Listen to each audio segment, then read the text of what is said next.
మీ మోకాల నొప్పులకు ఎటువంటి సర్జరీ లేకుండా ఎపియాన్ పెయిన్ క్లినిక్ అందిస్తున్న అత్యాధునిక చికిత్స. రెడ్ వైన్ అన్నాడు. వాడికి రెడ్ వైన్, ఇంకొకటి వేరేది. There each person is different. Sir is wine good? మీరు ప్రస్తావించాలని అడగబోతున్నాను. ఎందుకంటే ఇప్పుడు దీని గురించి కూడా ఇప్పుడు మళ్ళీ బిల్కుల్ నో ఆల్కహాల్ అని చెప్పేస్తారు. No alcohol, any alcohol is bad అంట. అది ఎందుకు చెప్తాను అంటే, నేను నో ఆల్కహాల్ మ్యాన్ కాబట్టి ఇప్పుడు no meat, no alcohol, no dairy అనేవాడిని మీరు ఆల్కహాల్ గురించి అడుగుతారు. కానీ small amounts they have everything. మనం స్మాల్ అమౌంట్లో ఉండమే. నాకు తెలిసిన వాళ్ళందరూ ఒక బాటిల్ తాగుతారు, అమ్మ బాబాయ్ 2 బాటిల్ తాగుతారు. నా పేషెంట్స్ వచ్చి ఎంత తాగుతున్నావు అంటే, సార్ రోజు కొంచెం తాగుతున్నావు. ఎంత?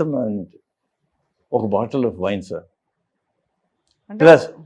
ప్లస్ ఇంకా మళ్ళీ వస్తుంది రిజాయింట్ 2 pegs of whisky, one peg of brandy. ఇంకా ఏం తల్లి అంటారు. ఇంతే. తండ్రియా సార్? అందరూ తల్లే. తండ్రులు ఇంకా సరేలే, వాళ్ళు మన దగ్గర రారు, అయిపోయింటారు వాళ్ళు. విమెన్ డ్రింక్ అంతా, ఉమెన్ డ్రింక్ క్వైట్ అయిపోయింది. ఇప్పుడు మాతో నేను చెప్పాను, నీకు ఆల్కహాల్ తాగితే ఈ ఆపరేషన్ వద్దు. Because you absorb that alcohol more and you it gets absorbed into the brain quickly. అప్పుడు ఏమవుతావో, inebriated, drunk and fall and behave inappropriately. ఇప్పుడు ఇవన్నీ మనసులు అంటే మనం వాటిని తాగేదానికి లేదు, నిలిపేయాలా, తగ్గించుకోవాలి. Anyway after operation you can't drink for 3 to 6 months. అవును, అంతే కదా. సో ఇలాంటి అంటే మీరు అనేది రిఫ్లక్స్ రాకుండా చేసే సర్జరీలు మొదలుకొని ఎనీథింగ్ విత్ ద గట్ ఏది చేసినా కూడా ఆబ్వియస్లీ అతి జాగ్రత్త వహించాలి. ఆ తర్వాత మామూలుగా కూడా ఇది వద్దంటున్నారు. ఇది అసలు ఈ లైఫ్ స్టైల్లో ఇవన్నీ వీటిని తీసేయాలి. ఇప్పుడు మితంగా తాగమంటే మితంగా ఎందుకు తాగుతాడు? అంతేగా, బస్తాకు పోసేస్తాడు. అప్పుడు ఏమయ్యేది, వాడు వచ్చేదే కాకుండా వాడి ఫ్యామిలీ అంతా పోతుంది. వాడు చేసే వర్క్ ప్లేస్ వాళ్ళు దెబ్బతింటారు. డ్రైవ్ చేస్తామంటే వాడు 10 మందిని చంపేస్తాడు. అంతే కదా sir.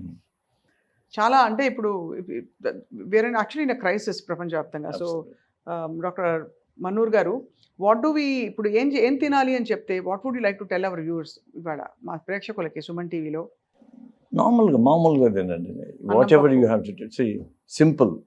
Think about what causes less of a problem. నీకు ఇప్పుడు మిల్లెట్స్ అన్నావు, తగ్గించు. లేకుండా అంటే రైస్ కావాలంటే తగ్గించు. ఆర్ ఆల్టర్నేట్ డేస్ మిల్లెట్స్ తీసుకో. ఒకరోజు నచ్చితే పల్సెస్ ఎన్నో రకాలు ఉన్నాయి, అవి ప్రోటీన్ ఇస్తుంది. వెజిటబుల్స్ ఎక్కువ. Okay, you have to eat fish అవన్నీ. వాళ్ళని నేను అందరికీ చెప్పలేను కదా నువ్వు తినకూడదని. నేనేం డిక్టేటరా? నేను ఇది మంచిదని చెప్తున్నాను.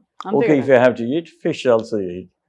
మీట్ అంటే మీట్ తింటే మీకు ప్రాబ్లమ్స్ వస్తాయి, బ్రెయిన్ ముదిరిపోతుంది, అంత యాక్టివ్గా ఉండవు, ఇనర్షియా వచ్చేస్తుంది. ఇవన్నీ గ్రాడ్యువల్గా you have to leave. Gradual ఇప్పుడు ఎంతోమంది ఉంటాడా, జోకోవిచ్ వాడు tennis player, is a vegan. నేను నేను పని చేస్తానంటే తింటే వాడికంటే ఎవడు లేడు. అంటే రుద్దేశారు సార్, కాల్షియం తగ్గిపోతుంది, అది తగ్గిపోతుంది, B12 తగ్గిపోతుంది, ఎనర్జీ ప్రోటీన్ ఉండదు బాడీలో. జోకే కదా అది. వీళ్ళు జోకోవిచ్ జోక్ చేస్తున్నారు, వీళ్ళు జోక్ చేస్తున్నారు. వాడు ప్రైమ్ ఎగ్జాంపులే కదా. Of course you may need supplements bit of this and that. ఎందుకంటే వెజిటేరియన్గా ఉండే వాళ్ళకు ఏది B12 డెఫిషియన్సీ ఉంటుంది, దానికి చూడాలి దానికి ఏం చేయాలనేసి appear. Even if you have deficiency can relieve అంటే, నేను అంటిల్ 5 years ago నాకు అసలు B12 డెఫిషియన్సీ ఉండదని తెలియదు, విటమిన్ D డెఫిషియన్సీ అని తెలియదు. But I was normal until somebody pull me in to the Harley Street. వాడు బ్లడ్ టెస్ట్ చేయించింది తప్ప నాకేం I don't find any difference. దాన్ని డెఫిషియన్సీని కరెక్ట్ చేసుకున్నాక I don't find any difference. I don't know whether it's good or bad, ugly, మనకు తెలియదు. సరే, అది వదిలేసేసి vegetables concentrate and don't eat late in the night.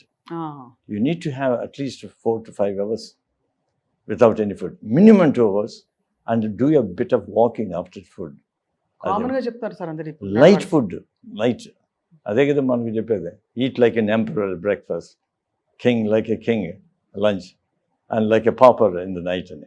అంటే nothing. therefore you can avoid night food generally. అది philosophical thought ఉండాలి అందరికీ. అప్పుడు స్ట్రెస్ లెవెల్ తగ్గుతాయి, మిడ్ నైట్ బిర్యానీలు, ఇంట్లో కూర్చొని ఆర్డర్ చేయడాలు, ఇవన్నీ తగ్గిస్తే గానీ మనకి పరిష్కారం ఉండదు.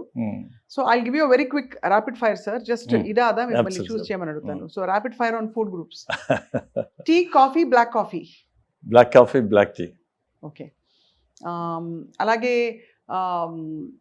Vegan, vegetarian, omnivorous, pescatarian. Vegan best. Of course, next is Presbyterian. 2 meals, 3 meals, 5 meals. Oh my God. 1 or 2 meals. అంతే. తక్కువ తినడమే బెటర్ అంటున్నారు. అండ్ కడుపులో వెల్త్ ఉండాలి. వెల్త్ ఉన్నప్పుడు బాగుంటుంది. Yoga, gym, brisk walking. Yoga if you can. Otherwise, brisk walking like me. I only do brisk walking. I don't do exercise. జిమ్లు అవన్నీ మన పడవు. So finally sir, rice, wheat, millets. Millets. Millets. Of course, it scores high. Throughout the interview చెప్పారు. Second would be wheat obviously. కొంచెం slow. No difference. Wheat rice Same. మేము చపాతీలు తింటామండి రాత్రుల్లో. చపాతీను అది రెండు ఒకటే. మాకైతే చిన్నప్పుడు సార్ టిఫిన్ తింటే పాపం అని చూసేవారు. ఏంటి 8-10 దోశలు లాగిచ్చినా కూడా 4 చపాతీలు 5 చపాతీలు లేదంటే ఒక 8 దోశలు తిన్నా కూడా అయ్యో బిడ్డ తిన్నే అన్నం తినలేదని అది బెంగ పెట్టేస్తారు మా అమ్మమ్మ. అవును. అట్లా అంటే ఉండేది. ఆ వయసులో మీరు తినగలుగుతారు. నేను కూడా తింటామండి 10 దోశలు, అదే 20 ఇడ్లీలు. కానీ ఇప్పుడు తినలేము కదా. మనం అదే మెయింటైన్ చేస్తూ ఉంటాం. అందువల్ల నేను చాలా అథ్లీట్స్ మా పేషెంట్స్ నాకు వచ్చినారు, స్విమ్మర్స్, నేషనల్ స్విమ్మర్స్. ఏమంటే వాళ్ళు they are eating the same way what they use to do. అదే. అప్పుడంటే వాడు క్యాలరీస్ చేస్తాను. మళ్ళీ లైఫ్ చేయలేవు కదా.